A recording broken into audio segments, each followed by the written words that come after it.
diapositiva. Listo, ya estamos. Perfecto. ¿El micrófono? Sí.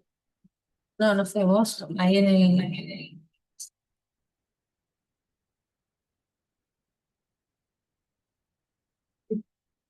Porque no lo veo.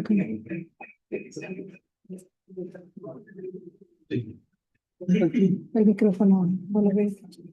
Está muteado. Se escucha tu voz. No sé qué está conectado. Entonces sí, ya está. ¿Pregunta? ¿Está activado el micrófono? Porque no se ve. Hola, hola. Espérate que... ¿Ah? Sí, sí, acá está, mira. Ahí No, está. está ya. Ahí está. Perfecto. Bueno, buenas tardes. Sean muy bienvenidas y bienvenidos a esta última jornada dedicada al estudio del derecho público provincial y al proceso de reforma constitucional de la provincia de Santa Fe, tanto a quienes asisten de manera presencial como a quienes jornada a jornada nos han acompañado a través de la plataforma Zoom. Como recordarán, en la primera jornada contamos con la apertura a cargo de la presidenta del Colegio de Santa Fe, doctora Balbina Cavalieri, seguida de la presentación general de las jornadas realizadas por las doctoras Macarena Olivera y Ana Laura Mancilla, presidenta y secretaria del Instituto del Derecho Constitucional respectivamente, junto al doctor Domingo Rondina, fiscal de Estado de la provincia. El panel inicial estuvo integrado por los doctores Oscar Raúl Puccinelli y Víctor Benítez Angelone. Entre los ejes destacados se subrayó que la reforma constitucional de 2025 alcanzó un amplio consenso político y habilitó la reelección del gobernador. Asimismo, se analizó la operatividad de los derechos, la incorporación de derechos digitales como la desconexión y la incorporación de los neuroderechos, y el desafío de transformar la norma en práctica efectiva. También se señalaron críticas vinculadas a la celeridad del proceso y a la ausencia de paridad real en determinados organismos. En la segunda jornada, el panel estuvo conformado por el doctor Jorge Zárate, el doctor Oscar Blando y el doctor Mariano Bar. El debate se centró en el impacto de las nuevas reglas sobre la organización del poder y su relación con la ciudadanía. Se abordaron los cambios electorales, entre ellos la incorporación del voto de personas extranjeras para cargos provinciales y la adopción de un sistema de representación proporcional en la Cámara de Diputados. En materia de participación, se analizó el artículo 58 como fundamento de la soberanía popular, incluyendo mecanismos como la iniciativa popular y la revocatoria de mandato. Esta última considerada de difícil aplicación debido a sus exigentes requisitos. La tercera jornada estuvo dedicada al estudio de los órganos constitucionales autónomos, con un panel integrado por la doctora Macarena Olivera y el doctor Martín Cáceres. El análisis se centró en el Ministerio Público de la Acusación, el Ministerio Público de Defensa, el Consejo de la Magistratura y el Jurado de Enjuiciamiento. Se destacó su autonomía funcional, entendida como una forma de limitar el poder estatal y garantizar derechos. Y se profundizó en la independencia judicial, abordando la limitación de cargos vitalicios, la necesidad de procesos de selección basados en la idoneidad y el fortalecimiento del sistema acusatorio adversarial. En la cuarta jornada, dedicada al federalismo y a las competencias municipales, expusieron los doctores Gustavo Arvalo, Enrique Marchiaro, Maximiliano Torricelli y la doctora Natalia Capareri. La discusión giró en torno a la autonomía municipal en Santa Fe y la transición hacia un modelo de competencias concurrentes, o la palabra que utilizó el doctor Arvalo, marmoladas, entre distintos niveles de gobierno. Se destacó la importancia de una gestión metropolitana innovadora y se cuestionó la imposición de estructuras institucionales costosas en localidades de baja densidad poblacional. Un punto de especial preocupación fue la incertidumbre fiscal, particularmente respecto de las posibilidades de que los municipios creen nuevos tributos bajo el nuevo marco constitucional. Asimismo, se advirtió que la transferencia de funciones sin recursos suficientes genera concurrencias difusas, con el riesgo de una creciente judicialización de los conflictos locales. Finalmente, la quinta y última jornada está dedicada a pensar los nuevos derechos: ambiente, naturaleza, diversidad cultural y comunidades. El panel de hoy está integrado por la doctora Ana Laura Mansilla y por el doctor Adán Costa Rotela. Paso a presentarles a la doctora Ana Laura Mansilla, que seguramente todos ustedes la conocen. Es abogada egresada de la Universidad Nacional del Litoral. Se especializó en temas sociales y de derechos y es magíster en diseño y gestión de programas sociales por Flaxo Argentina, con enfoques en derechos humanos y género. Trabaja en el Ministerio de Ambiente y Cambio Climático de la provincia de Santa Fe, donde se desempeña como jefa del Departamento de Compras y Contrataciones. Dentro del Colegio de la Abogacía participa activamente y ocupa el rol de secretaria del Instituto del Derecho Constitucional, acompañando la organización, las actividades y el trabajo académico del área. Le cedo la palabra a la doctora. Bueno, muchas gracias. ¿Qué tal? Buenas tardes. Bienvenidos y bienvenidas a la última jornada de este ciclo que empezamos a trabajar el año pasado y bueno, se concretó este año. El año pasado como instituto hicimos varias actividades durante el año, antes y con posterioridad a la sanción de la ley y a la nueva constitución de la provincia de Santa Fe. Hemos participado también integrantes de nuestro equipo activamente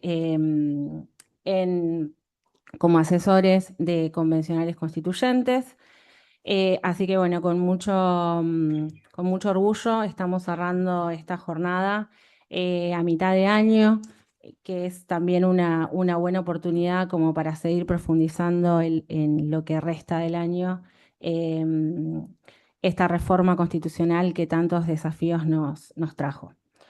Bueno, para comenzar, vamos a hacer un repaso, un contexto histórico de lo que nos trae hoy acá. La Constitución exterioriza compromisos políticos fundamentales de una generación. Es un pacto de convivencia, un pacto político que establece horizontes que están destinados a permanecer durante un cierto plazo. Se habla de un acuerdo intergeneracional. La Constitución del 62, que fue lo que nos llevó a la reforma del año pasado, no contemplaba ni derechos ni actores sociales surgidos en la segunda mitad del siglo XX, como por ejemplo la protección de usuarios, consumidores, el ambiente sano, los pueblos originarios, las luchas feministas por la igualdad sustancial, el acceso a la información pública, la salud digital o el derecho a la ciudad.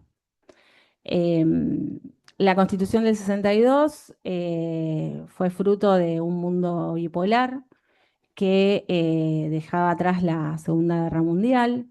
El contexto nacional en el que se dictó la Constitución del 62 era de inestabilidad política y de fragilidad institucional de las instituciones democráticas en Argentina.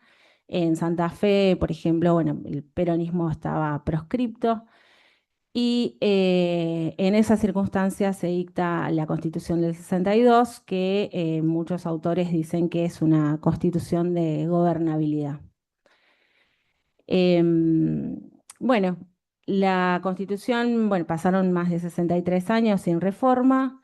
En el año 2024, la ley 14384 declara la necesidad de la reforma y, bueno, la reforma fue llevada adelante por 69 convencionales. La sanción y jura, bueno, tiene 42 artículos modificados y 46 artículos nuevos. Estos 46 artículos nuevos reflejan la profundidad del cambio que vino a traer esta reforma constitucional.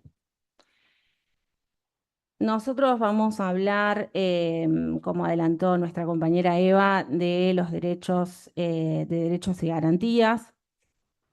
En este sentido, los nuevos derechos incorporados son el ambiente, en el artículo 33, en el artículo 34 el agua, los derechos digitales, la ciencia, y habla nuestra Constitución de inteligencia artificial, las acciones positivas en el artículo 13, la salud integral en el artículo 22 y el derecho a la ciudad en el artículo 35 y la información pública en el artículo 17. La nueva Constitución aparece nutrida por estos nuevos derechos y garantías como mecanismos que amplían la participación popular e incorporan temáticas apenas esbozadas en la Constitución anterior.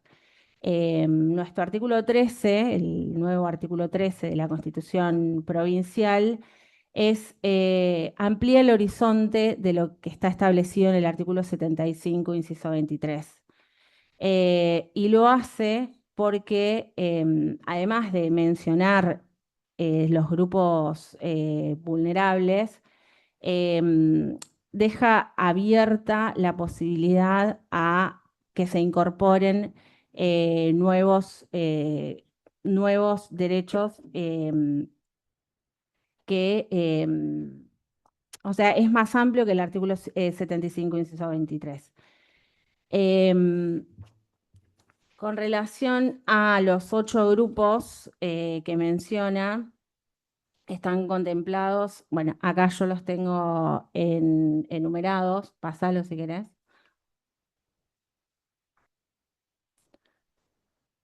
Ahí está. Bueno, es más amplio. El artículo identifica la niñez, la adolescencia, las mujeres, las diversidades, las juventudes, y trae algo muy particular que seguramente después lo vamos a ver más en profundidad con Adán, que es esto de la equidad territorial como una categoría protegida en sí misma. O sea, esto significa reconocer que el lugar donde uno nace, sea el norte, el sur, la zona rural o la ciudad, puede ser en sí mismo una fuente de desigualdad estructural y el Estado tiene la función de atenderlo. Estos grupos que figuran acá como grupos protegidos no son compartimentos estancos, sino que muchas personas conviven entre uno o dos de estos grupos. O sea, hay personas indígenas que tienen problemas territoriales, mujeres y diversidades que tienen problemas territoriales. Y esa intersección es justamente lo que la cláusula de acción positiva busca atender. Por eso es que este artículo 13 viene a ser tan importante su incorporación en nuestra Constitución provincial y es lo que lo hace eh, de avanzada. Bueno, acá están enumeradas las innovaciones que trae el artículo, como las desigualdades estructurales, una lista abierta, sin perjuicio de otros grupos. Esta frase que incluye el artículo 13 es lo que lo diferencia del 75, inciso 23, y del bloque de constitucionalidad incorporado con los tratados internacionales. Pero bueno, esto también presenta desafíos y los desafíos son, bueno, la reglamentación concreta, ¿sí? ¿Qué medidas concretas va a adoptar el Estado provincial para llevar adelante estas innovaciones que trae la Constitución provincial? Y bueno, el riesgo también que existe entre el vaciamiento por la falta de ley. Y también el otro desafío son los roles que en el gobierno entre provincia y municipios. Una deuda pendiente que trae este artículo 13 es que no está expresamente establecido en ese artículo 13 la perspectiva de género en la generación de políticas públicas. Esto no es una ocurrencia mía, sino que la perspectiva de género en las políticas públicas está establecida en dos constituciones provinciales de nuestro país, que una es Neuquén y la otra es la de Cava. En Neuquén está en el artículo 45 y la de Cava no lo tengo presente ahora, pero está expresamente establecido la perspectiva de género en la generación de políticas públicas. Esto es algo que podría haber tenido nuestra Constitución y bueno, puede ser una deuda, considerado como una deuda pendiente. Bueno, otro de los ejes a tratar es la inteligencia artificial y los derechos digitales. El artículo 27 en la Constitución vendría a ser como la puerta de entrada a este bloque. Y bueno, fija una premisa filosófica porque considera la ciencia, la tecnología y la innovación como un bien común, un derecho de las personas y una herramienta estratégica para el desarrollo socioproductivo, sostenible e inclusivo. Lo importante de esto es que si, tal como lo dice el artículo, la innovación se considera un bien común, significa que está fuera de ser mercantilizada, o sea, no estaría dentro del mercado. Que sea un derecho de las personas significa que admite reclamos por parte de las personas. Y que sea una herramienta estratégica es muy interesante también porque conecta lo tecnológico con el desarrollo productivo, económico y social. Con respecto a esto, a lo que tiene que ver con la inteligencia artificial y la incorporación en la constitución de la provincia, es importante también remarcar que falta muchísima legislación en lo que tiene que ver con uso de datos.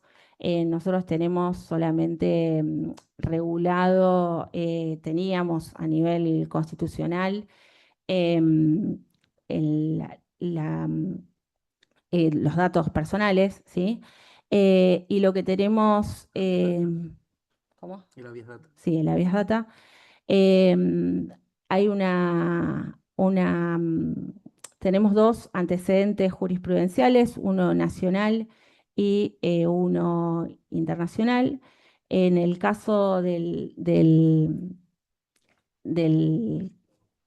antecedente nacional es el fallo Torres Abad del año 2026, donde el principio central es que se reafirmó el consentimiento y la autodeterminación informativa frente a la cesión de datos entre organismos estatales. Este es el caso de una jubilada que cede los datos ANSES, datos personales, nombre, apellido y correo electrónico, y estos datos fueron cedidos a la Secretaría de Comunicación Pública. La actora sostuvo que la utilización excedía la finalidad para la cual ella había suministrado los datos y que esto vulneraba su privacidad. El fallo habla del derecho a la privacidad, de la autodeterminación informativa, entendida como facultades del individuo de controlar el acceso, el uso y la circulación de los datos. Y después el otro antecedente es un antecedente de la Corte Interamericana de Justicia, que es el caso Cajar del año 2024, donde bueno, se habla de una autodeterminación informativa también como una facultad de las personas para poder controlar la información que el Estado posee de ellas.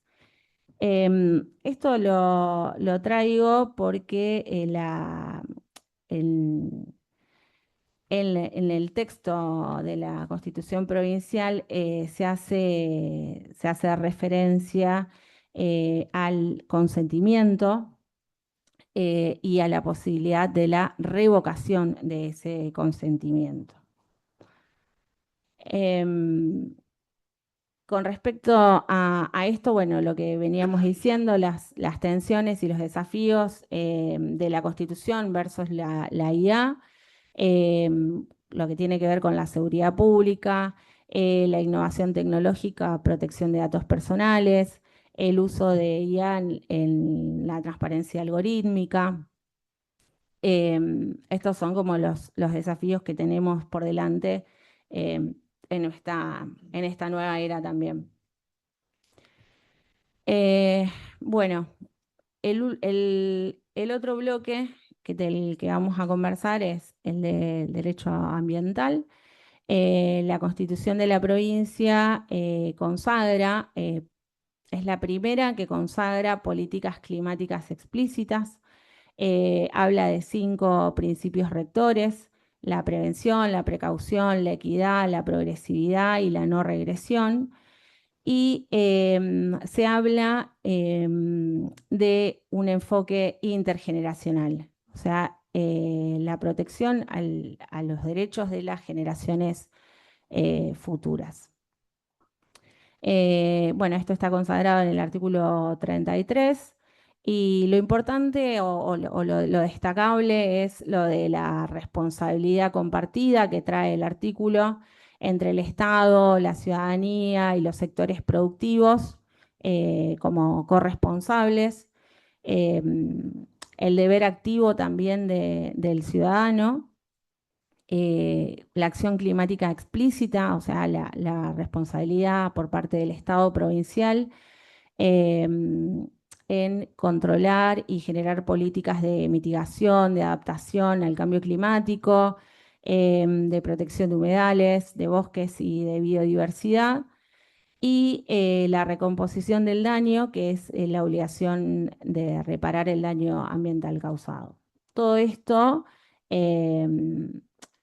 enmarcado o atravesado por los principios aplicables que están contemplados también en el artículo 33.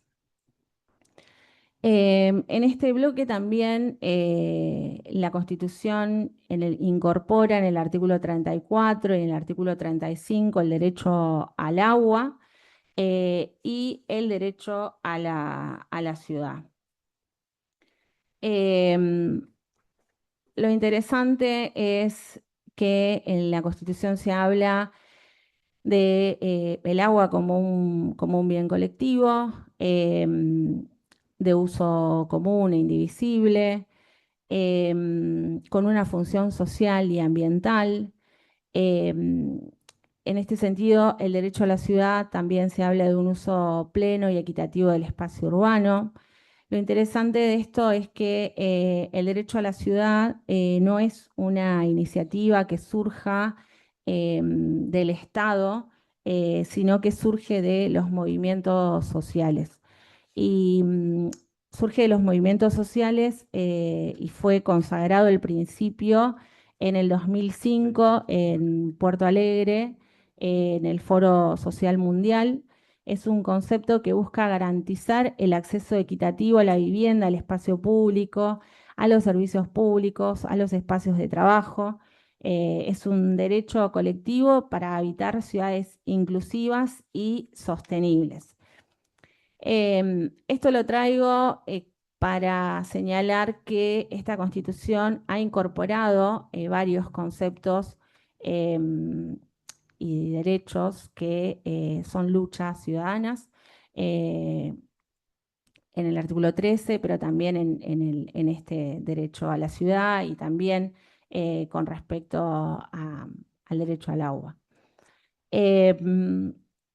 Bueno, las convergencias entre estos tres derechos, ¿sí? El eje ambiental, el eje digital, el eje de las acciones positivas, los tres bloques se articulan entre sí. El eje ambiental aporta un enfoque intergeneracional, de responsabilidad compartida, de bien colectivo. El eje digital nos permite hablar de transparencia algorítmica, privacidad, conectividad universal. Y el eje de acciones positivas aporta un marco de igualdad y justicia colectiva. En los tres ejes converge la igualdad sustantiva y justicia como un objetivo que atraviesa transversalmente la reforma. Esto marca una coherencia interna de la Constitución que es muy valiosa.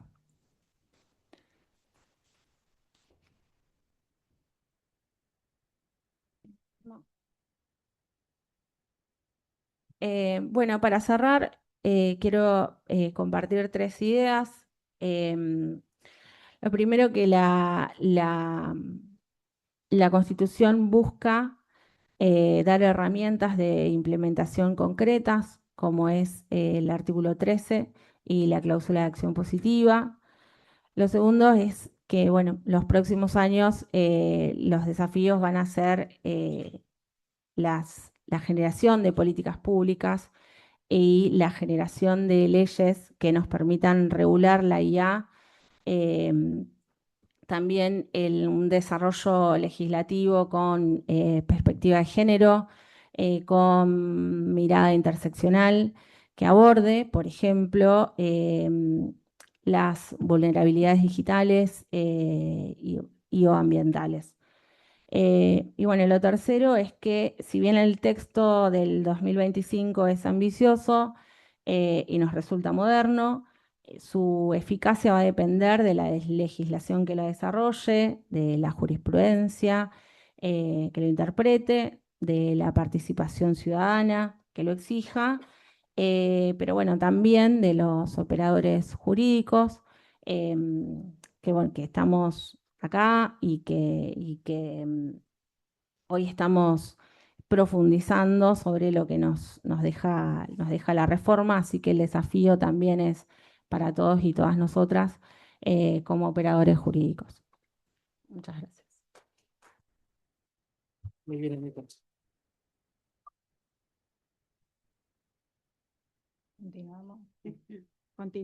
Continuamos con el doctor Adán Costa Rotela y al finalizar podemos abrir una serie de preguntas si alguien quiere o debatir. Bueno, el doctor Adán Costa Rotela es abogado graduado en la UNL. Su formación más reciente es el Diploma Superior en Evaluación de Políticas Públicas y Toma de Decisiones de Flaxo Argentina, reconocido oficialmente en 2024. A lo largo de los años tuvo una participación muy activa en el colegio. Fue presidente del Instituto de Derecho Constitucional entre 2018 y 2019. Desde 2023 preside la Comisión de Derecho Indígena Latinoamericano e Interjuridicidad. En 2025 dictó un curso de Derecho Constitucional Indígena para comunidades indígenas y afroargentinas con patrocinio del colegio. Este mismo año fue reconocido como asesor de la Convención Reformadora de la Constitución de Santa Fe. Su actividad docente se desarrolla en la Universidad de Concepción del Uruguay, UCU, sede Santa Fe. Es docente desde 2007 en materias como filosofía, historia, planificación y administración estratégica. En la Universidad Nacional de Rosario, UNR, trabaja desde 2014 como docente, extensionista e investigador en posgrados, vinculados a gestión de complejidades sociales y enfoques críticos latinoamericanos. En 2009 brindó conferencia a la Universidad Nacional de Heredia y la Universidad Nacional de Costa Rica. Desde 2025 acompaña procesos pedagógicos en comunidades constituyentes santafesinas, trabajando con comunidades indígenas y afroargentinas. Desde 2002 trabaja en el Consejo Nacional de Coordinación de Políticas Sociales.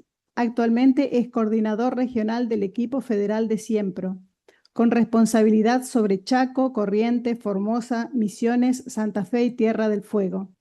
Entre 1987 y 2002 trabajó en áreas técnicas del gobierno de la provincia de Santa Fe, siempre en temas sociales.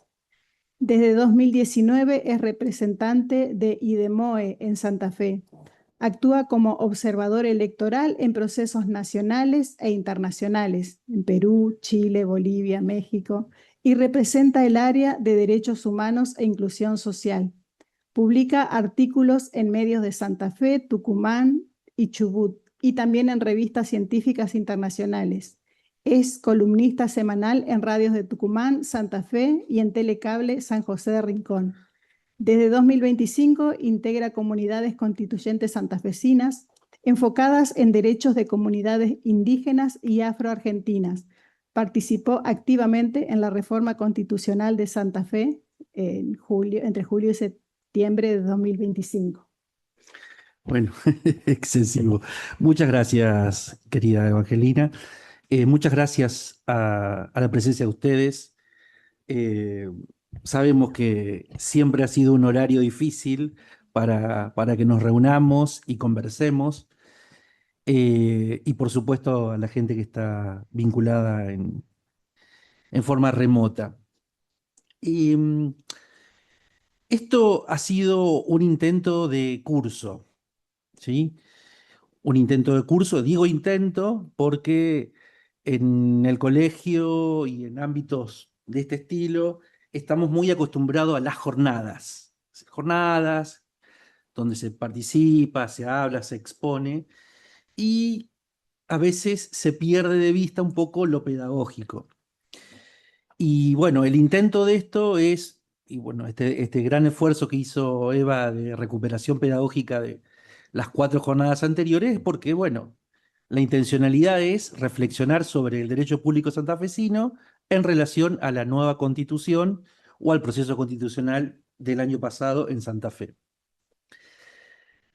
Intentamos esto. Siempre cuando pensábamos con Víctor el año pasado en esta oferta académico-pedagógica con el fiscal de Estado, queremos siempre, nada, provocar esto, provocar que desde la conversación se produzca conocimiento y que sea algo significativo para cada uno de nosotros mientras asistimos en esta instancia, estas 2 horas, 2 horas y media, y verdaderamente hemos escuchado cosas muy interesantes en las 4 jornadas. Pero vamos a tratar de provocar esto, provocar la conversación, sobre temas que son relativamente, en los casos que me toca trabajar y bueno, y hoy intentar compartir algo de la experiencia, algo de lo que comentaba recién Eva en la presentación, que es este tema de las comunidades indígenas y los grupos sociales o comunidades afrosantafesinos. Y mi primera pregunta, porque esto es un curso y es una conversación ida y vuelta, una producción colectiva de conocimiento, ¿qué se les viene a ustedes en la cabeza cuando se dice la palabra comunidades indígenas? ¿Qué piensan? Francamente, ¿qué piensan? ¿Qué sienten? ¿Qué piensan? o grupos sociales afro-santafesinos o afrodescendientes. Todos, todos. Afrodescendientes, afroamericanos, afroargentinos, afrosantafesinos, son distintas denominaciones del mismo grupo social o el mismo fenómeno social. ¿Les dice algo?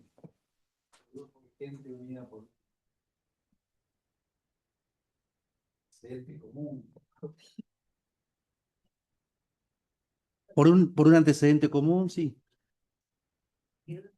Digamos, colonial. O sea, De alguna manera como entender que hay un antepasado histórico que tiene que ver en este territorio con un montón de comunidades y bueno, y que ese pasado de alguna manera fue desterrado políticamente, normativamente, y un poco volver a esos conceptos es recuperar. Mm, sí. Bien, muy bien. ¿Alguna otra idea que se quiera aportar? Digo esto porque siempre es importante desde el lugar que estamos hablando. Eso es muy importante, porque desde el lugar que nos paremos vamos a enfocar distinto, estoy totalmente seguro y convencido de que enfocamos distinto el problema. Porque en estos temas y en todo lo que excelentemente Ana sistematizó y brindó en su exposición anterior, eh, tenemos una pregnancia de lo jurídico. Estamos en un colegio profesional de la abogacía, es un curso de derecho, pero en estos temas especialmente hay que abrir las cabezas. Necesariamente, incluso para ser articulador u operador jurídico. Acá no alcanza la ciencia jurídica, pero no alcanza, pero ni por asomo. Acá es necesario pensar desde otras perspectivas, otras convergencias, por lo menos la historia, la política, la sociología, la antropología, la filosofía. Todo eso, a su vez, es un recorte epistemológico. Si estamos pensando en términos occidentales, ¿sí? O sea, el derecho no alcanza. Todas estas disciplinas son disciplinas que intentan la multidisciplina, intentan convergencia de saberes, pero siempre dentro de un recorte. Es el recorte de los cuales prácticamente todos nos formamos, un recorte occidental, epistemológicamente occidental. Y así pensamos, y así enfocamos este fenómeno y otros. Pero vamos a hablar de este para trabajar, digamos, conceptualmente. ¿Qué pasa con los saberes populares? ¿Qué pasa con los saberes ancestrales? Y acá me meto con un tema, algo que orilló aquí antecedente, dijo Mati, la cuestión decolonial, dice Viole. Esto nos trae a un problema que tenga muy difícil resolución con una mirada estrictamente epistemológicamente planteada en lo occidental. Y ese es el primer ejercicio que hay que hacer. Hay que saber que la sabiduría ancestral, incluso en términos jurídicos, tiene un nombre. Juridicidad ancestral. ¿Qué nos dice esto? Bueno, el título de la Comisión de Derecho Indígena, Latinoamericano e Interjuricidad, algo nos puede llegar a decir qué estamos hablando. Si nosotros recuperamos desde la sabiduría epistemológicamente centrada en lo occidental, sabemos que hay dos principios en juego, el de la igualdad formal, todos somos iguales ante la ley, y es casi como un dogma en los cuales nos hemos formado. ¿Es una realidad práctica o no? No lo es. No lo es ni por asomo. Entonces, la igualdad formal, que de alguna manera puede ser útil, muy útil, ante un proceso penal, que, bueno, las reglas de juego por la cual se nos va a medir nuestra conducta sean digamos, formalmente aplicables en igualdad de condición, pero en otros términos, en términos de igualdad material, no es una realidad. Entonces, claro, la ciencia jurídica empieza a dar respuestas. Da respuestas. Igualdad formal, igualdad material. Da una respuesta constitucional. Artículo 75, inciso 23, que bien reseñó Anita, y en este caso la provincia de Santa Fe, el artículo 13. Es una respuesta jurídica a esa situación, ¿sí? Que habla de el reconocimiento de la provincia de las desigualdades estructurales. ¿Es suficiente? ¿Es suficiente para decir que a partir de ahí, mágicamente, los derechos empiezan a funcionar? No. No solo que no mágicamente va a funcionar, ni siquiera operacionalizándolo jurídicamente va a funcionar, sino empezamos a pensar necesariamente desde otro lugar. Y ese otro lugar implica asumir un concepto que tiene que ver, que no fue legislado en la Constitución, pese, ahora voy a contar algunos antecedentes de lo que fue nuestra participación en el proceso de reforma, que es interesante porque ha dado sus frutos y ha dado fundamentalmente el ejercicio pedagógico de reafirmación de derechos, pero eso lo dejo un poco para el final. Pero sigamos pensando esto. El concepto de brecha cultural es un concepto que es incluso abarcativo de una desigualdad social estructural. ¿Por qué? Porque la desigualdad social estructural está vinculado rápidamente con lo material, es decir, lo económico patrimonial, y deja de lado lo cultural. Esto es muy importante. No lo deja de lado expresamente, no es una intencionalidad. Se habla de desigualdades sociales estructurales, pero no se habla de brecha cultural. ¿Y por qué quiero enfatizar en esto? El artículo 3, inciso 6, que es el eje de un poco de esta cuestión, habla, por ejemplo, de 8 grupos sociales que requieren una protección especial a través de medidas de acción positiva. Que vamos a ver qué es esto de las medidas de acción positiva. 8 grupos. Pero en el encabezado habla, como dijo Ana, si la escucharon bien, sin perjuicio de otros grupos sociales. Y acá hay 2 cuestiones que yo voy a traer en relación a brecha cultural. Se habla en el inciso 6 de la preexistencia y la persistencia étnica y cultural de los pueblos y comunidades indígenas y debió incluir los afro-santafesinos y no lo incluye expresamente.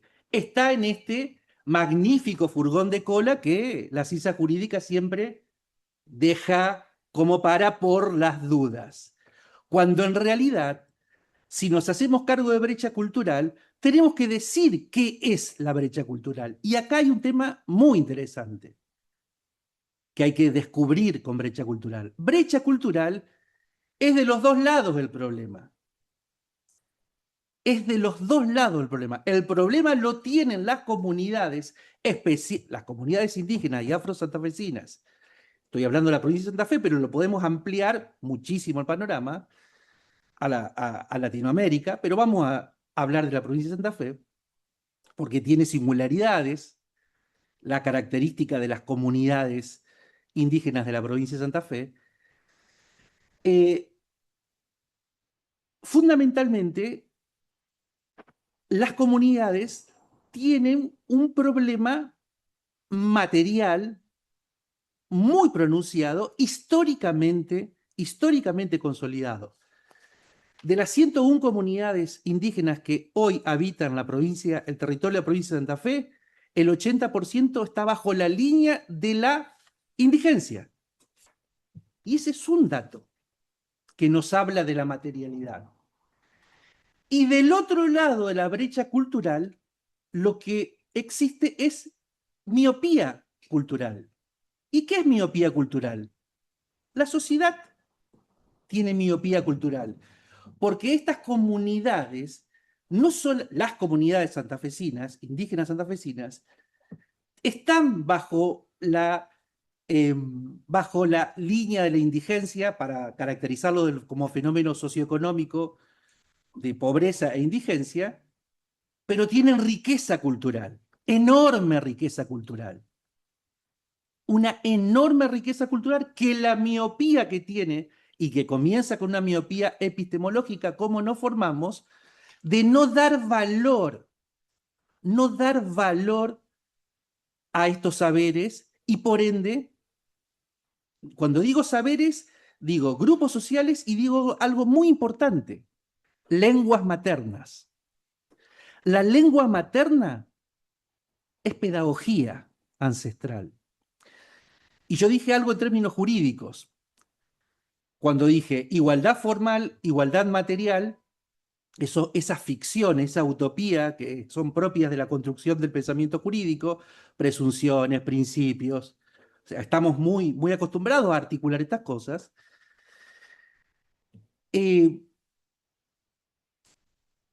Recordemos cuáles son las fuentes de derecho. La primera fuente de derecho, la ley. ¿Sí? La segunda fuente de derecho, la costumbre. Pero la costumbre en relación a la ley. Veamos la pregnancia de nuestra organización de pensamiento y de articulación jurídica. ¿Pero qué trae la costumbre? La costumbre trae la juridicidad ancestral, que es la costumbre de esta construcción, y voy a tomar el concepto, Viole, que dijiste, de lo colonial o lo colonial o lo decolonial. Esta costumbre es una costumbre que forma parte, tiene fuerza normativa, juridicidad ancestral, que no es tenida en cuenta ante un conflicto en un tribunal o ante una determinación prioritaria de una política pública. Yo no creo que las políticas públicas solamente tengan que tener un decisor estatal. Las políticas públicas se construyen también a partir de las demandas, se habilitan constitucionalmente a partir de las participaciones, artículo 56 y 57, mi amigo Jorge Zárate habló sobre el régimen electoral. 58, 59, 60, habla de la participación. Es decir, las constituciones habilitan la participación, pero cuando la participación es realmente efectiva, acá estuvo uno de las filminas de Ana, 700 proyectos de la comunidad presentados en la reforma a la Constitución. La producción social, que es esta Constitución, ¿articuló estos 700 proyectos? ¿Cómo los articuló? Jorge, fuiste y te sacaste las ganas, por ejemplo. Lo digo solamente porque nosotros hemos trabajado bastante estar cercanos a la convención, y en este caso, acá, esta cuestión de la participación me parece clave. ¿Por qué? Insisto en este punto: brecha cultural, para ser ordenados conceptualmente. Brecha cultural afecta a comunidades, pero sobre todo afecta a la sociedad. Sobre todo afecta a la sociedad. ¿Se resuelve? ¿Nos quedamos en brecha? Y hay que hacer muchos ejercicios de revisión. No solamente con la revisión del pasado, tener claro medianamente lo que ha pasado en nuestro país, en nuestra provincia. Yo digo 1869, jura de la bandera por tehuelches y ranqueles en Chubut. Un cacique en Chubut que juró la bandera argentina. Interesante, 1869, la bandera argentina. ¿Qué pasaba en 1869 hasta 1904? ¿Por qué un cacique tehuelche jura la bandera argentina? ¿Qué pasaba en ese momento? Voy a hacer un poquito de historia, no quiero ser aburrido, pero da contexto de dónde salen estos problemas de la brecha cultural, porque tienen un origen. tiene un origen que no es solamente decir la conquista europea, porque en la conquista europea se dio todo un proceso de hibridación y de mestizaje cultural. Incluso también en términos normativos y en términos lingüísticos. Yo digo cancha, cancha. No solamente la de Central, la de Colón o lo que fuera, es una palabra quechua de las comunidades indígenas. Pucho, cura, son palabras indígenas que están penetradas en la estructura lingüística del español. Pero aquí lo que yo estoy hablando es que esa brecha cultural tiene varias operaciones culturales deseadas, provocadas por decisiones de política. 1869 se jura la bandera. ¿Qué pasaba en ese momento? ¿Cuáles eran los problemas que tenían las élites gobernantes de ese momento? Chile nos come la Patagonia. Entonces necesitamos que los habitantes que estaban ahí planten la banderita. Eso se resuelve recién en 1904, cuando el perito Moreno traza esa delimitación de límites entre Chile y Chile y Argentina, aplicando un concepto de derecho internacional que es el límite de la cordillera hacia dónde va el río, hacia el Atlántico o al Pacífico. Pero no es esto lo verdaderamente, o sea, es interesante para ver por qué un tehuelche levantaba la bandera argentina cuando en realidad los procesos en términos de mapuches, ellos reclaman un principio soberanista del Huelmapu, que es preexistente en Argentina-Chile como conformación, y eso es una disputa que hoy está sin solución, pero sigue teniendo su curso. ¿Qué pasó en 1878 hasta 1883? ¿Qué pasó? Si nos ubicamos, más o menos, generación del 80, pero ¿qué pasó en relación a la Patagonia? ¿Qué pasó? ¿Qué pasó? General Roca, pum, campaña del desierto. Muy cruel. Campaña del desierto, que ya ahí no necesitamos que plante la banderita, necesitamos ampliar la frontera ganadera. Eran las carnes, porque los cereales vinieron después, con todos procesos posteriores. Se necesitaban las carnes, se necesitaba el ganado, que era la principal actividad, la pecuaria, la principal actividad económica del siglo XIX. Ampliando esa frontera sojera, mírenme lo que estoy hablando de hoy, pero los procesos son similares. El lapsus a veces. Ampliando esa frontera ganadera, nos encontramos con lo que se denomina un despojo territorial, hablando de territorio. ¿Y qué quiero decir con esto? Había un segundo, aparte de lo ganadero, había una segunda materia prima para procesos, sobre todo procesos industriales, en la revolución industrial que se venía dando en Inglaterra, que era el algodón. ¿Dónde estaba el algodón, Laurita? Que vos sos de ahí. ¿Viste? En el Chaco. ¿Mm? En el Chaco. Entonces, ¿qué pasaba? Se le había ido la mano a la campaña del desierto. Acá tenemos una calle, Aristóbulo del Valle.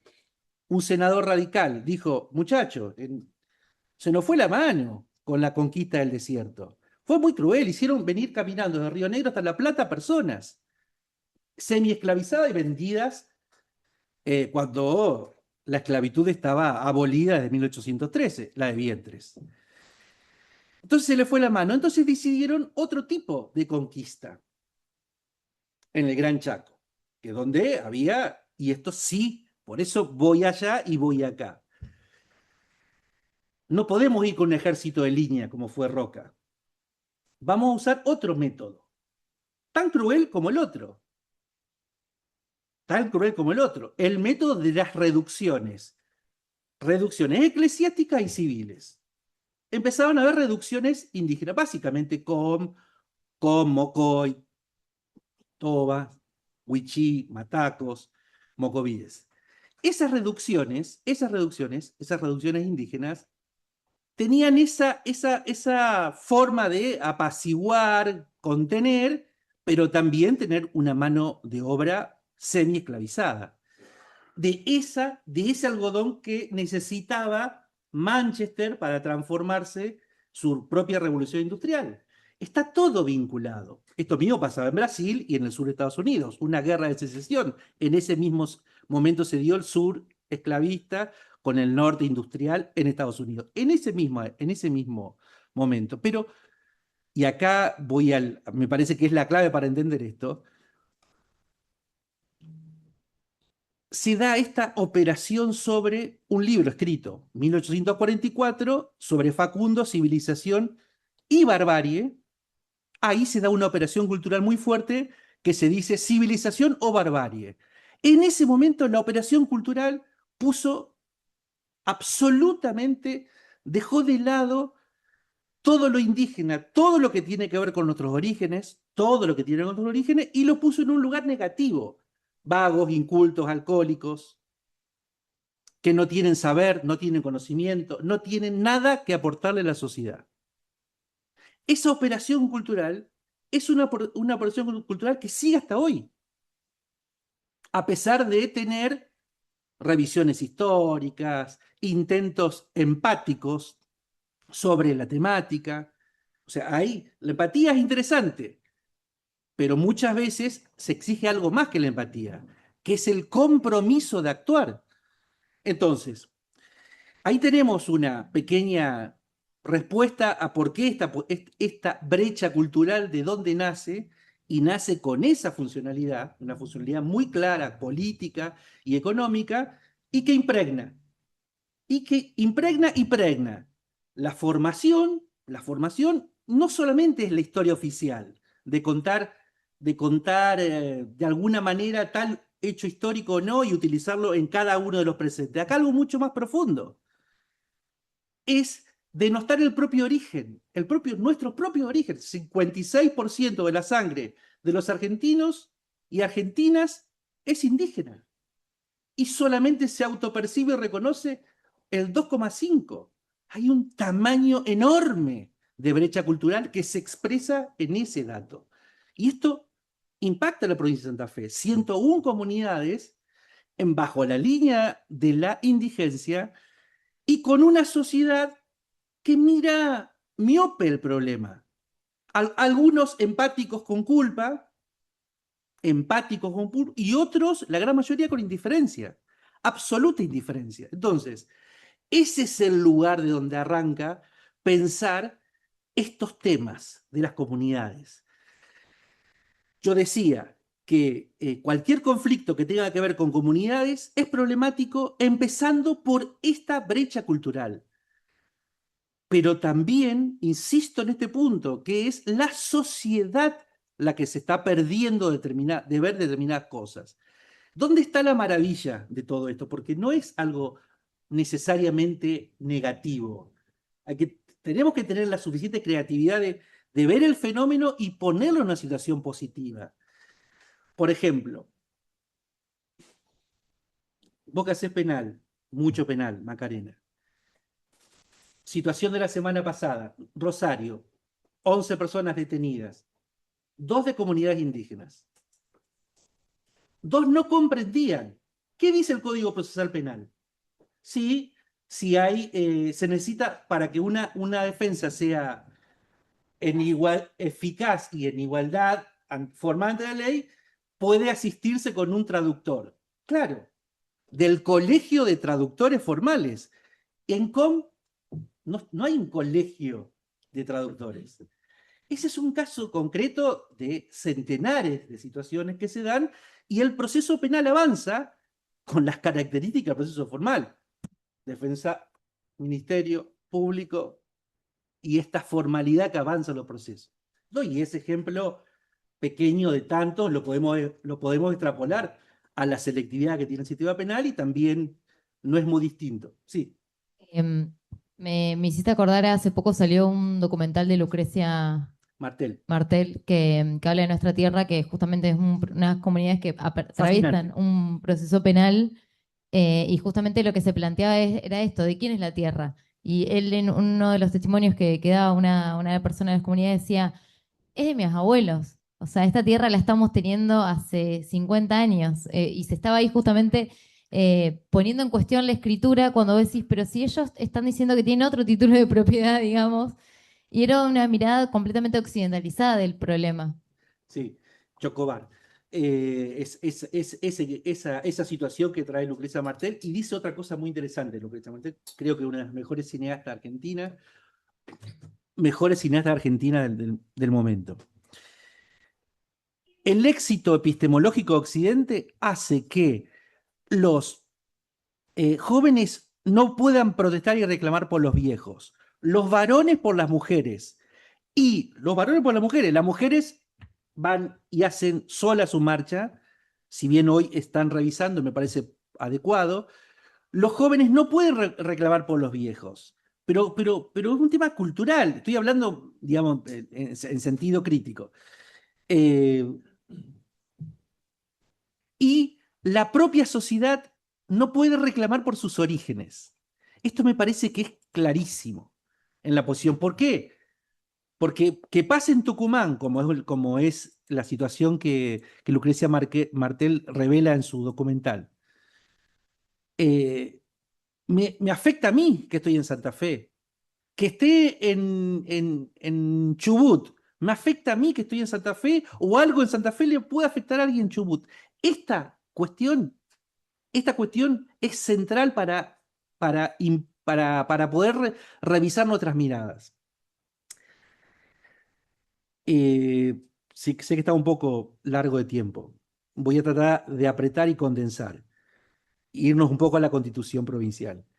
El eje para mí es esta palabra que militamos, varias palabras, varias nociones militamos en la reforma constitucional. Uno de ellos tiene que ver con territorio, y ese tema del territorio, pero no vinculado a la concepción estrictamente occidental, que es una relación con la cosa, una relación de explotación económica, sino la dimensión ancestral y la juridicidad ancestral del territorio, que es un modo de relación con la naturaleza.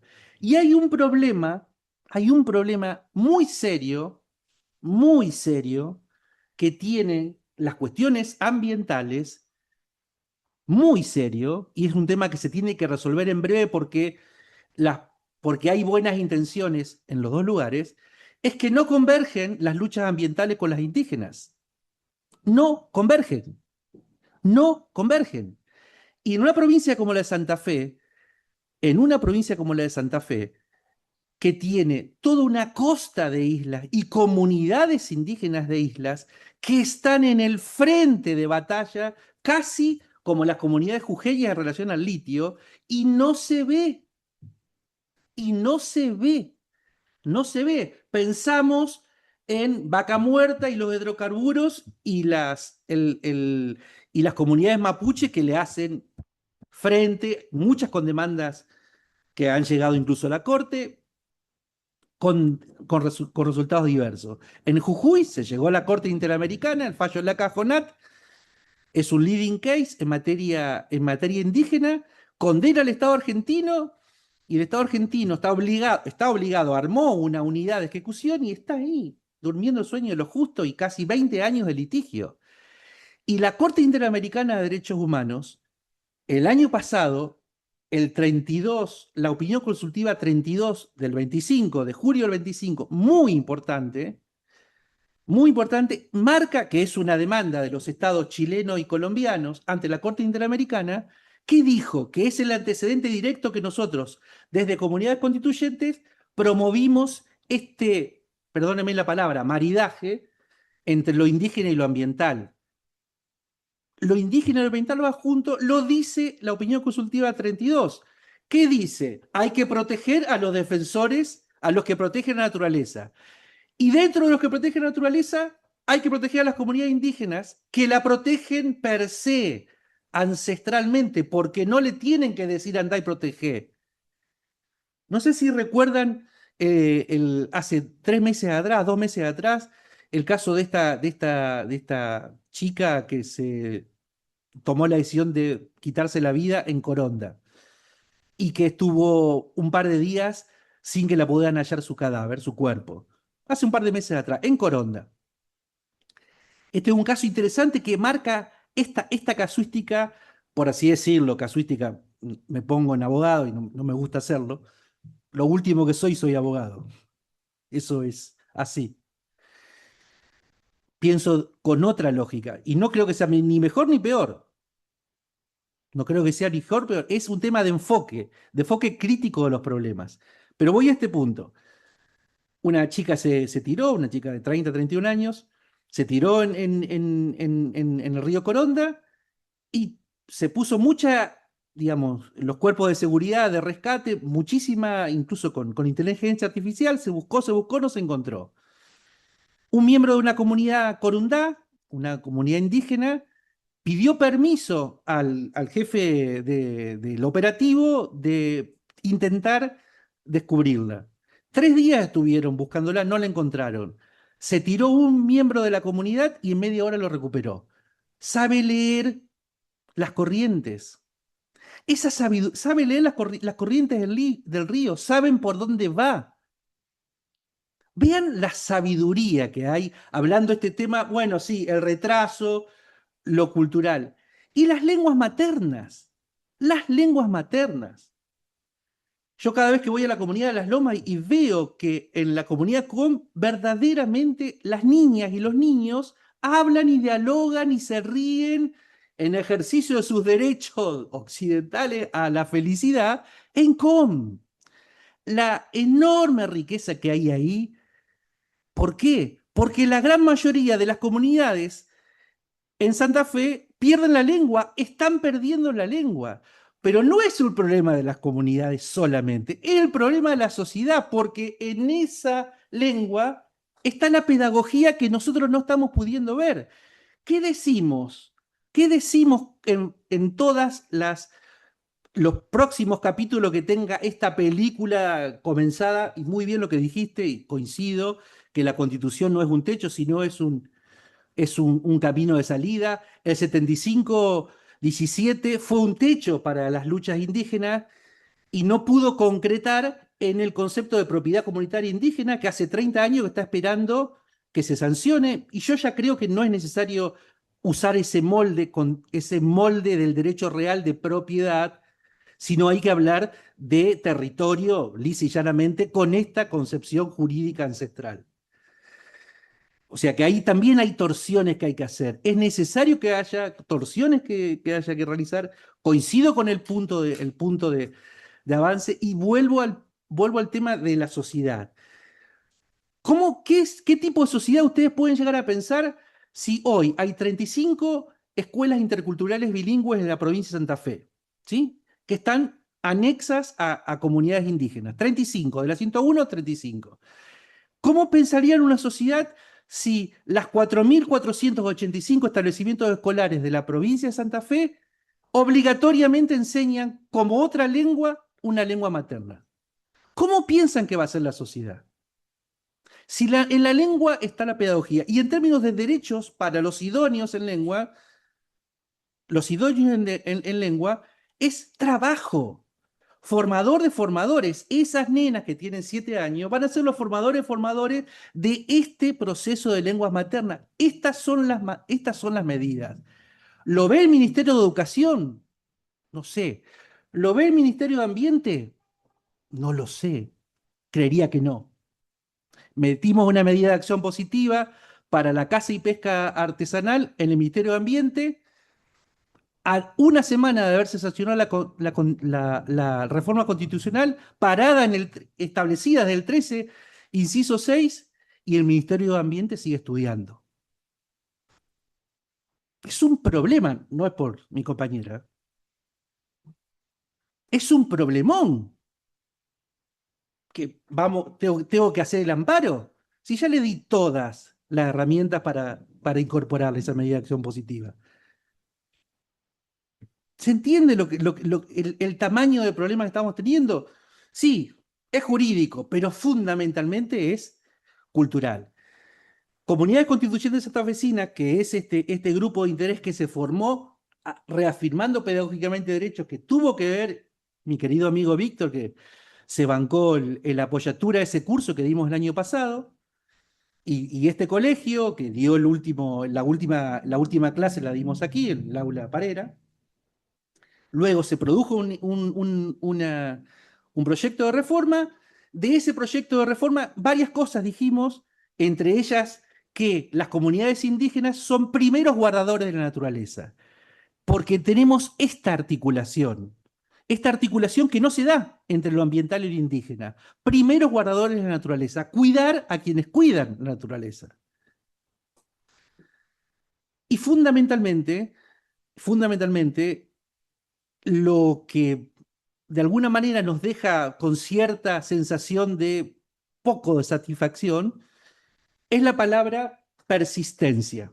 La palabra persistencia no existe en el derecho constitucional latinoamericano vinculado a lo indígena, porque la palabra que sí existe desde el 75-17, desde el año 94 en la Bien Nacional, es la palabra de preexistencia.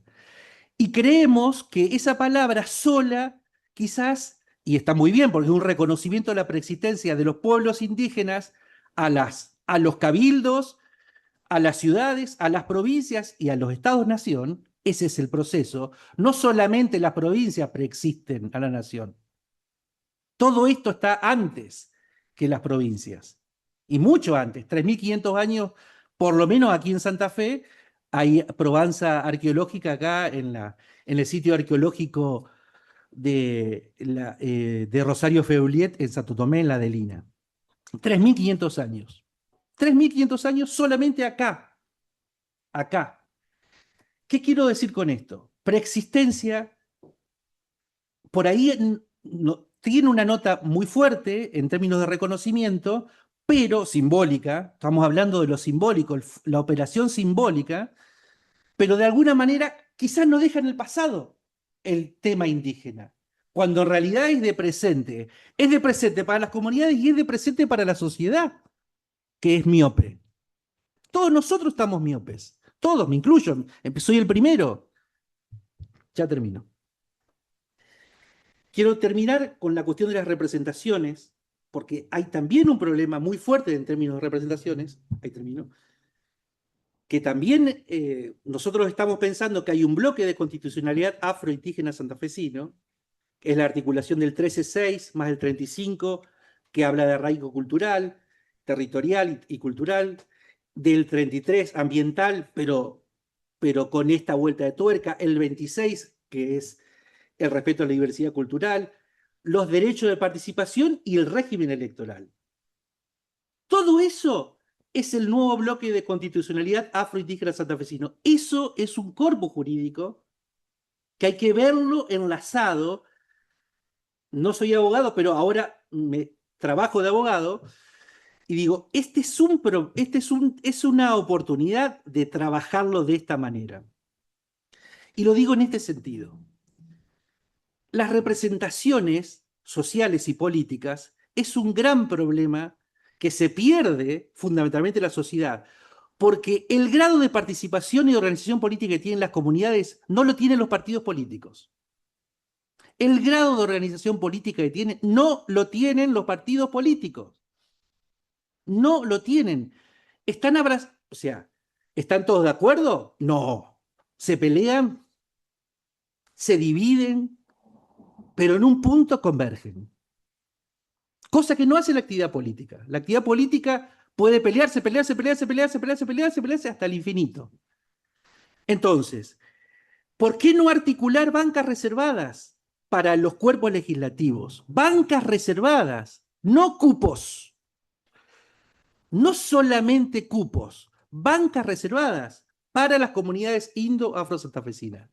Eso implicaría tomar en serio el artículo 13, mirando los otros artículos y mirando los procesos, por ejemplo, de autonomía municipal en Rosario y Santa Fe, en donde van a definir estatuyentes y por qué no definir los estatuyentes con banca reservada.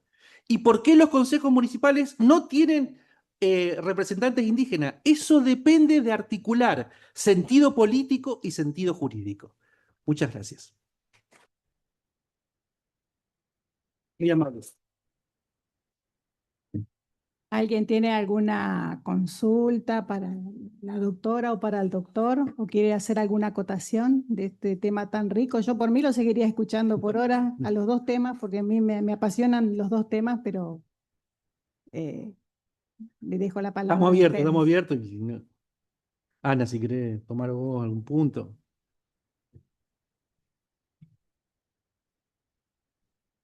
En el Zoom hay alguien que quisiera para que habiliten el micrófono. Sí, dice que son de hoy.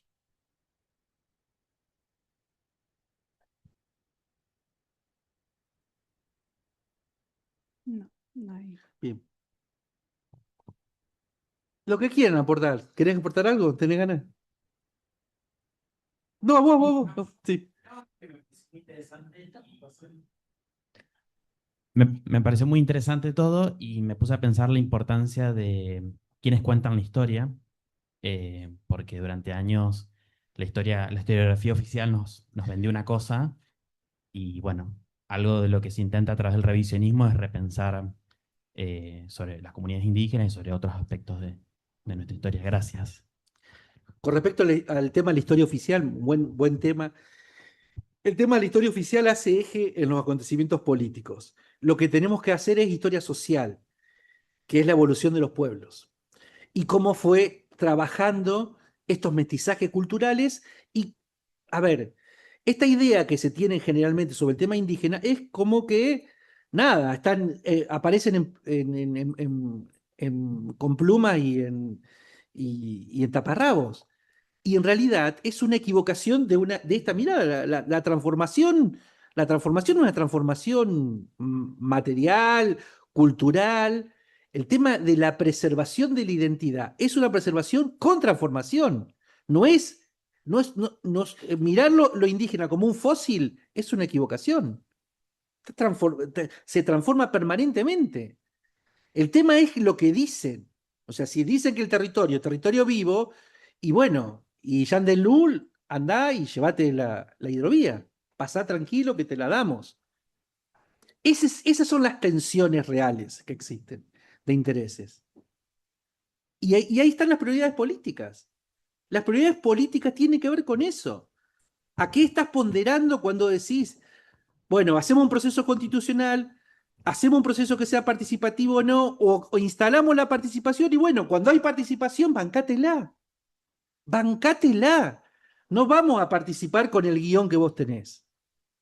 Lograr la palabra persistencia y no lograr la palabra afro fue un logro, esa innovación normativa de persistencia, porque nos traen al presente, es resistir, es existir en el presente resistiendo culturalmente, pero transformándonos. Es una complejidad social, que es difícil a veces de ver. Es una complejidad social. Y hay que asumir hay que hacer síntesis social, pero asumiendo las complejidades sociales, no una imposición cultural. La IA puede ser una imposición cultural que necesita del agua para almacenar esos datos antes. Es un zoológico digital lo que estamos viviendo. ¿Qué son esas leyes? El superrígido, la inviolabilidad de propiedad privada. ¿Qué son? Permisos para tener zoológicos digitales que se toman el agua, que requieren el agua y son nuestros pueblos, nuestros territorios. Ese es el enfoque crítico expreso. ¿Qué fue la discusión de los glaciares? De los periglaciares fue exactamente lo mismo. Y hubieron comunidades indígenas que hacían este tipo de planteo. No un planteo acá aventurado, trasnochado o ilusorio. Esto es lo que se está discutiendo. Lo que pasa es que son voces que culturalmente no van a ser aceptadas. ¿Por qué? Porque son indios. Entonces, ese ejercicio es un ejercicio que implica la revisión epistemológica permanente. Empezando por la formación, empezando por las escuelas, empezando porque las escuelas tengan lenguas maternas obligatorias. Es una revisión completa. Así como una operación cultural en un sentido, hay que hacer una operación cultural en este sentido, porque si no, esto no va a ocurrir jamás. Entonces, insisto que el problema es de nuestra sociedad y de las comunidades, pero es de nuestra sociedad. Perdón. Acá hay un mensaje de parte de Bruno Pérez. Dice, excelente exposición. ¿Cree que la nueva constitución traerá alguna modificación positiva para estas comunidades o es un mero escrito legal? Va a ser letra muerta si no se articula. Está siendo letra muerta para la primera medida de acción positiva plantada. Esperemos que eso se resuelva pronto. La primera medida la referencié recién. Caza y pesca artesanal. Permisos de caza y pesca artesanal cuando, cuando fundamentalmente las artes de pesca es el propio cuerpo de la sabiduría ancestral puesta. Ese es el arte que, bueno, hay preocupaciones, los Pumas de la seguridad vial, seguridad rural, la policía de seguridad rural, hay tensiones. Bueno, es focalizar el tema. Y las comunidades, cuando reivindican autonomía, sobre todo las comunidades de Santa Fe, no así en otros pueblos indígenas que yo también he trabajado, sobre todo los de Patagonia, las comunidades de Santa Fe reivindican la democracia, lo que sería en términos occidentales, la democracia participativa esencial, que es nadie se mete en las decisiones de las comunidades. Nadie se tiene que meter, nadie. Ni el Estado, ni el vecino, nadie se mete. Es la democracia primaria, digamos. Y eso es un interesante ejercicio de juridicidad ancestral. Es autonomía, pero una autonomía respetuosa de la sociedad. Claudia Sheinbaum con una antropología, un proceso histórico distinto que el argentino, que tiene puntos de convergencia y puntos distintos en México, dice, y la sabiduría de México es que pudo articular dentro del sentido de la sociedad el sentido de las comunidades. Y esto es interesantísimo. Interesantísimo como propuesta desde lo político. La autonomía municipal la autonomía de las comunidades indígenas dentro del proceso de autonomía municipal o dentro de procesos, cualquier este tipo de proceso participativo, la autonomía indígena implica esto, del respeto, es una autonomía integrada, no es una autonomía de secesión, no es un gueto las comunidades, no es un gueto, no es un gueto. Son comunidades vivas, respetuosas, con ejercicio de sus decisiones y al mismo tiempo respetuosas de las leyes de la sociedad. Es decir, esa integración que es una complejidad y que es los conflictos que se generan requieren de este tipo de interpretaciones en un tribunal, en un decisor político, en el ministerio, en el ministro de Ambiente. O sea, es esto, por eso es tan difícil. Es tan difícil esta complejidad que se vea porque después las prioridades son otras. Letra muerta, esperemos que no. ¿Alguna otra consulta? ¿Algún tema a debatir? Macarena, ¿vos habías tomado el micrófono? No, ¿No? para. Ah.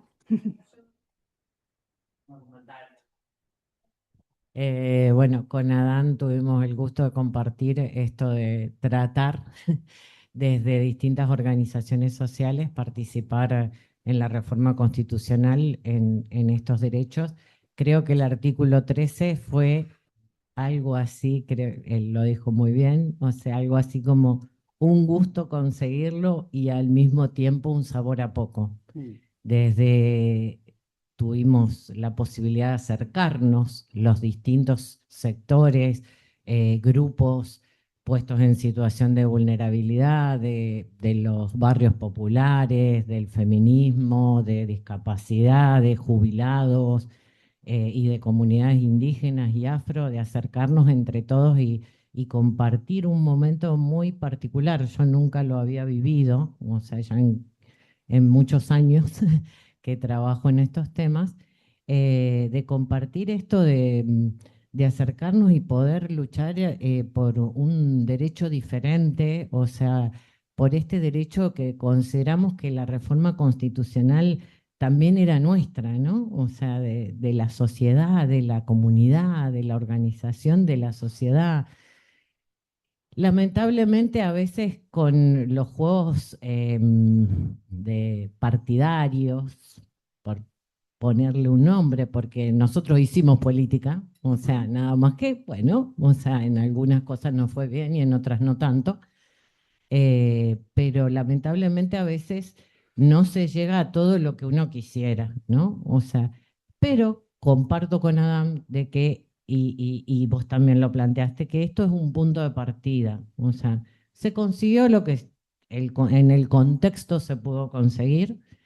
Y como punto de partida es más que interesante, yo le agregaría a esta interpretación integral de los distintos artículos de la Constitución provincial, este artículo que fue permeable a los tratados internacionales, tengan o no jerarquía constitucional, porque esto nos dio un buen escape a incorporar todo un derecho internacional de los derechos humanos que se construyó de la misma manera, desde abajo, que se construyó en mucho tiempo y con mucho sacrificio, y que es importante poder incorporarlo. ¿Era obligatorio ya? Sí, era obligatorio. O sea, pero que esté, expresado, o sea, en nuestra Constitución provincial, creo que nos da una mayor integración de toda esta normativa y un mayor bagaje para poder plantearlo. Sí, yo creo que eso es un punto de partida. Yo también presenté, estoy dentro de los 700 proyectos, por el cupo laboral travesti trans, para que se incluyera la travesti trans en la Constitución Nacional provincial. Quedó diversidades, que incluye, sí, nada, o sea, diversidades dentro de la población travesti trans y las diversidades. Bueno, sí, la población es muy diversa y muchas veces, y dentro de esas diversidades hay muchas diferencias económicas, sociales y culturales. Entonces era importante que estuviera, pero bueno, no está, quedó ahí diversidades, pero bueno, entiendo que se complementa con lo demás, con lo territorial, con lo ambiental, o sea, y la operatividad del artículo 10. Entonces, es algo que es mejor que esté a que no esté. Y en ese aspecto, por eso lo que yo decía es, algunas constituciones fueron más allá, como la de Neuquén o la de Cava, que habla de perspectiva de género directamente, la constitución. Pero bueno, hasta acá lo que tenemos, y como dije al principio, esto fue una convención intergeneracional que tiene un punto de partida y tiene un plazo, y el plazo se lo daremos nosotros y las generaciones que vienen atrás nuestro. Y en función de esto también en relación al ambiente, al derecho al ambiente y lo intergeneracional que también está mencionado y que se mencionó acá y que está en la Constitución provincial, se necesitan acciones, se necesita política. Con respecto a esto, Adán lo dijo, o sea, la semana pasada estuvo un poco en las noticias lo de la hidrovía y lo de el río Paraná, y dónde está la intergeneracional, la protección a los derechos de las generaciones futuras en relación a las concesiones y a la necesidad política y económica que tiene nuestro país de que ingresen dólares. O sea, todo tiene que ver con lo político. Por eso la Constitución la tenemos desde hace un año, la podemos seguir analizando. Y bueno, y tiene una fecha de vencimiento, y la fecha de vencimiento se la vamos a dar nosotros y las generaciones futuras. Con respecto al ambiente, nosotros tenemos garantizada, perdón, está contemplada en el 41 de la Constitución Nacional la educación ambiental. Sin embargo, en pocas escuelas, no sé, yo no tuve educación ambiental y en la facultad ambiente, no me acuerdo cómo se llamaba la materia, pero era optativa. Ni siquiera es una materia obligatoria para las personas ni en educación primaria, ni en secundaria, ni en grado. Entonces, ahí está la clave de que desde el 94 tenemos el derecho consagrado también en la Constitución Nacional y sin embargo no la tenemos, no nos damos esa educación. Lo mismo tiene que pasar con lo que tenemos acá en la Constitución de la provincia. Hay que generar políticas, pero la generación de política, como bien vos decís, no es solamente de los políticos, sino también es de las comunidades y también de acá, de los colegios profesionales. Así que bueno, creo que es un buen punto como para ir cerrando. En derecho ahora es obligatoria la materia perfecto, ambiental no sabía. hace 2, 3 años, pero falta toda la previa de la primaria y la secundaria. Claro. Entonces vos llegás a derecho a una materia ambiental y no tenés ninguna base. Así que es exactamente lo mismo. Sí, hoy está la ley Yolanda, pero no se aplica como la ley Micaela. En materia ambiental está la ley Yolanda, que es obligatoria para en los Sí, mismos sectores términos públicos. sectores Sí, el públicos sector términos que público. la ley Micaela. Pero, digamos, también hacerlo obligatoria de forma sin conciencia social. Claro, es que lo intergeneracional también es eso, si es del jardín, desde que arranca la escolarización empezamos a cuidar el ambiente, no sé en cuántas casas, para arrancar por lo más chico, ¿no? Se separa la basura. La gestión de residuos en la ciudad de Santa Fe es desastrosa. La gestión de residuos en general, tenemos un grave problema con respecto a la basura. Pero bueno, o sea, cuando vos iniciás con esa conciencia educativa desde la primera escolarización, bueno, ya cuando te vas a vivir solo, me imagino, separás, o sea, tenés otra visión, digamos. Es la misma conciencia social del trato al prójimo, o sea, de quien fuera, al medio ambiente, a las comunidades. Es una conciencia social que debe ser escolarizado y desde la base en adelante. Lo que pasa es que las políticas públicas por ahí avanzan en algún momento con más fuerza, luego se quedan estancadas. En un momento la ciudad de Santa Fe avanzó en concientizar sobre los residuos, después solucionaron el problema del relleno sanitario y ya se olvidaron de seguir concientizando. Después solamente fue recaudatorio en algún momento y así, digamos, la conciencia, digamos, social y colectiva es la que tiene que primar en una política pública. Exacto. Bueno, damos por finalizada estas 5 jornadas y un agradecimiento tanto a quienes han venido presencialmente como a quienes nos han acompañado a través de Zoom. Y no sé si la señora presidenta quiere decir algunas palabras. Bueno, muchísimas gracias. Sí, cortitos, nada más, a fines de dar por finalizadas estas jornadas. Agradecemos, obviamente, bueno, a todas las personas que nos bancaron hasta el final. Sí. Comenzamos la jornada con mucha participación y obviamente entendemos que a medida que va avanzando suele convertirse un poquito más pesado y el horario, como dijo Adán, tampoco juega muy a favor en Santa Fe. Y el invierno. Y en invierno, es verdad. Y en época Obviamente, sí, obviamente que agradecemos a Ana y a Adán y a Eva que estuvieron hoy, pero también a todos los expositores que estuvieron en las jornadas anteriores, al Instituto de Derecho Administrativo que nos aguantó De también primera, chicos. de en primera. todas las De jornadas. primera. A Fiscalía de Estado, que bueno, ahora está Laura y no sé si alguien más, pero bueno, nos dieron un apoyo importante. Seguro que en el Zoom hay gente de Fiscalía,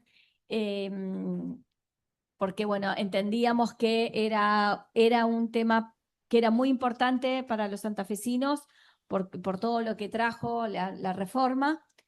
Así que bueno, obviamente que desde acá agradecer al colegio que obviamente siempre nos da el espacio para que podamos tener este tipo de actividades y al doctor Domingo Rondina, fiscal de Estado, que nos viene apoyando a los dos institutos, o sea, al Instituto de Derecho Constitucional y al Instituto de Derecho Administrativo, para que podamos también fomentar este tipo de actividades que siempre son necesarias. Y bueno, no solamente es un agradecimiento personal, sino un agradecimiento creo que de todo el grupo a Víctor, al doctor Víctor Hugo Benítez Ancelone, para los que no lo conocen.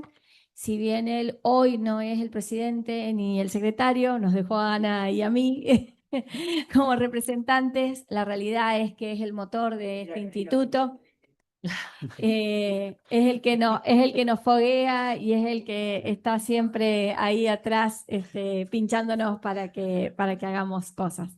Así que muchísimas gracias a todos y vamos a terminar con, obviamente, que ahora viene la feria, gracias a Dios, para todos los que necesitamos descansar un cachito. Y veremos para el segundo semestre qué actividades vamos a poder ofrecer. Y hagamos la fotito colectiva. Vamos a hacer la fotito colectiva. Gracias a todos.